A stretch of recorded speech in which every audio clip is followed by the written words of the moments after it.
وَتُصْفَدُ فِيهِ مَرَدَةُ الشَّيَاطِينِ، اور اللہ تعالیٰ اس مہینے کے اندر سرکش شیاطین کو قید فرما لیتے ہیں۔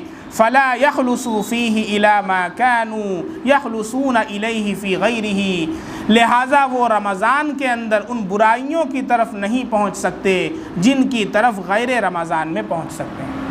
بہت سے لوگ اس میں بھی سوال کرتے ہیں کہ بھئی رمضان میں جب شیاطین قید ہو جاتے ہیں تو گناہ کیوں ہوتا ہے؟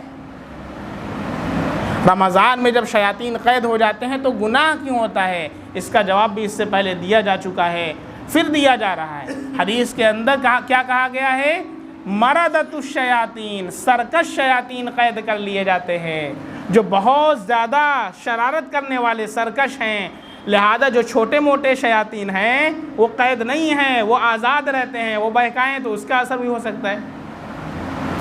دوسرے یہ کہ نفس پورے سال گناہوں میں لت پت رہتا ہے، پورے سال ہم لوگ گناہ کرتے ہیں، بد نظری کر رہے ہیں، آنکھ کا گناہ، زبان سے غیبت کر رہے ہیں، زبان کا گناہ، کان سے چغل خوری سن رہے ہیں، کان کا گناہ، ہاتھ سے پیروں سے، دل کچھ نہیں کرتے تو بیٹھے ہی بیٹھے کسی کے بارے میں سوچتے رہیں گے، بڑا خراب آدمی ہے، یہ ہے، دنیا بھر کا ہم اس کے بارے میں سوچتے رہیں گے۔ یہ بدگمانی ہے، حرام ہے۔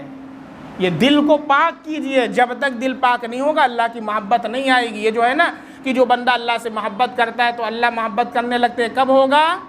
جب دل ہمارا پاک اور صاف ہوگا۔ جب دل پاک صاف نہیں ہوگا اللہ کی محبت اس میں نہیں آئے گی۔ اللہ کی محبت بہت پاک صاف چیز ہے، یہ ہمارے گندے دل کے اندر اس وقت آئے گی جب اس گندے دل کو اللہ کے ذکر سے اور سچی توبہ سے اپنے دل کو ہم پاک صاف کر لیں گے۔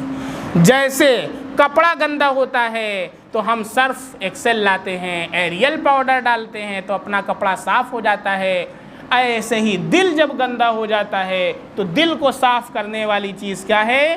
اللہ کا ذکر ہے، اپنے گناہوں پر اللہ کے سامنے سچی ندامت اور اللہ کے سامنے آنسوؤں کو گرا دینا، اللہ سے سچی توبہ کر لینا ہے۔ اللہ دل کو پاک صاف فرما دیتے ہیں، پھر اپنی محبت اس کے اندر ڈال دیتے ہیں۔ اس لیے پہلی چیز، جب شیطان جو ہے سرکش قید ہوتے ہیں، چھوٹے شیاطین ہیں تو اس کا اثر ہو سکتا ہے۔ دوسری چیز یہ ہے کہ پورے سال انسان گناہوں کے اندر مبتلا رہتا ہے، اس کے بھی اثرات رہتے ہیں، دھیرے دھیرے گناہ چھوٹتے ہیں۔ تیسری چیز جو سب سے بڑا شیطان ہے وہ تو ہمارے پاس ہے، نفس امارہ۔ سب سے بڑا شیطان کون ہے؟ نفس امارہ، جس نے شیطان کو بھی بہکا دیا تھا، یہ نفس ہمارے ساتھ ہے۔ اور اللہ کے نبی صلی اللہ علیہ وسلم کی ایک حدیث بھی میں نے اس سے پہلے سنایا تھا، آپ نے فرمایا کہ جب کوئی بندہ پیدا ہوتا ہے تو اللہ تعالیٰ اس کے ساتھ ایک اس کا شیطان بھی پیدا فرماتے ہیں۔ ایک تو فرشتہ ہوتا ہے اور ایک کیا ہوتا ہے؟ شیطان ہوتا ہے۔ فرشتہ اسے اچھی اچھی باتیں سکھاتا ہے اور شیطان اس کو بری باتوں کی تلقین کرتا ہے۔ صحابہ نے کہا اللہ کے نبی کیا آپ کے ساتھ بھی پیدا ہوا؟ آپ نے فرمایا ہاں، لیکنہ اسلم، لیکن وہ مسلمان ہو گیا۔ کیا ہو گیا؟ شیطان مسلمان۔ وہ جنات ہی کی قبیل سے تو ہے، شیاطین جتنے ہیں وہ کس جنس سے ہیں؟ وہ جنات کی جنس میں سے ہیں، اور جنات میں بہت سے جنات اللہ کے نبی صلی اللہ علیہ وسلم پر ایمان لائے۔ باقاعدہ اللہ نے سورۃ الجن نازل فرمائی۔ بہت سے لوگ سورہ جن کا عمل کرتے ہیں، وہ عملیات وغیرہ کے چکر میں تو کیا ہوتا ہے کہ جن انہی کو اٹھا کے لے کے چلے جاتے ہیں۔ ہم لوگ حافظہ کر رہے تھے تو ایک صاحب تھے بہار کے رہنے والے تھے، ارشد نام تھا ان کا۔ میں رات میں دیکھا، سو رہا تھا، 12 بجے رات میں، سر نیچے پیر اوپر۔ میں کہا ارشد بھائی خیریت تو ہے؟ کچھ بول ہی نہیں رہے، اور وظیفہ پڑھے جا رہے۔ میں نے کہا بھی خیریت ابھی نہیں ہے، سو گیا۔ صبح پوچھا خیریت تو ہے؟ کیا خیریت نہیں ہے؟ میں نے کہا کیا ہوا؟ کہ آئے تھے پٹک دیے۔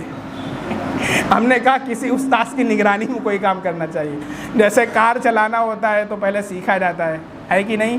بغیر کسی کی نگرانی کے کوئی کام کریں گے تو بہت زبردست اثر ہو جائے گا۔ بات سمجھ میں آ رہی ہے کہ نہیں؟ تو اس لیے جو ہے ہر چیز کے اندر کسی کی نگرانی ہونی چاہیے۔ تو اللہ کے نبی صلی اللہ علیہ وسلم نے فرمایا کہ میرا جو شیطان تھا وہ کیا ہو گیا؟ مسلمان ہو گیا۔ تو آپ ایسے اخلاق پیش کریں، ایسے اعمال کریں کہ آپ کا شیطان بھی مسلمان ہو جائے، تو بڑی اچھی بات ہے کہ کم سے کم ایک شیطان کو آپ مسلمان کر دیں۔